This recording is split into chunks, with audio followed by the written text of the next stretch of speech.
Today we're making one of my all-time favorite supper recipes. It's my zesty chicken and potato sheet pan meal. It's really simple and easy. Let's go make it.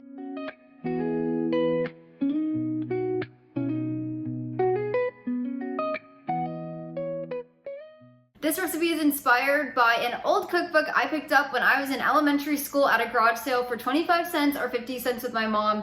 And then when we got home, I was looking through there, I saw this sheet pan meal and I asked my mom to make it. We absolutely loved it. So it's inspired by a recipe in a Gooseberry Patch cookbook, but this is my very own version of it. I am so excited to share it with you. It goes wonderfully any night of the week and it's so easy. If you like my full written recipe, you can find it linked down in the description below. Just click that link, it'll take you over to my blog where you can print and save anytime. Now, before we get going, you want to preheat your oven to 425 degrees Fahrenheit and then line a sheet pan that's rimmed with parchment paper. First, you'll need one large boneless, skinless chicken breast that you've cut up into little chunks. So these are bite size. Make sure you wash your hands with soap and water when you're done messing with the raw chicken.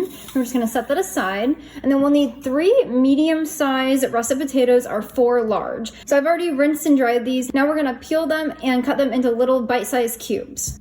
When you're done cutting up your potatoes into bite-sized pieces, we'll set those aside and you want to grab a mixing bowl. Now we're gonna make our zesty chicken sauce. So we're gonna need 1/4 cup of stone ground mustard. I like to get organic. I don't recommend subbing this for any other kind of mustard. Maybe Dijon would work, but the stone ground is so good. Next, we'll add in 1/3 cup of mayo, or mayonnaise. I like to use an avocado oil one like the Chosen brand. It doesn't have any additives or any nasty ingredients.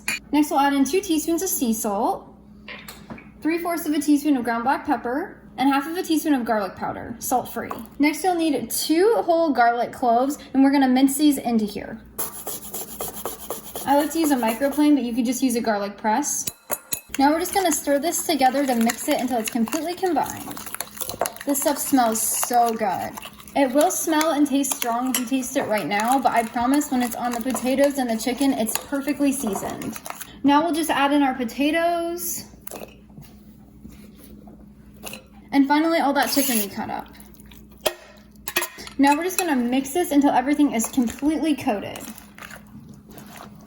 You could add a second chicken breast to this if you would like to. I personally like to just do 1 large one, and then it feeds both my husband and I perfectly.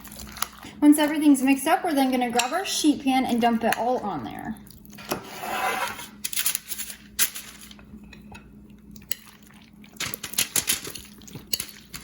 And I always like to scrape out all the extra goodies. And then you just wanna spread this out into one even layer. After this is spread out, we're gonna pop it in the oven at 425 degrees for about 35 minutes until everything is completely baked. You wanna make sure the chicken is fully cooked and the potatoes are soft. After it comes out of the oven, you can sprinkle on a little extra salt, pepper, and garlic powder if desired. It's completely up to you. I recommend taste testing before you do that.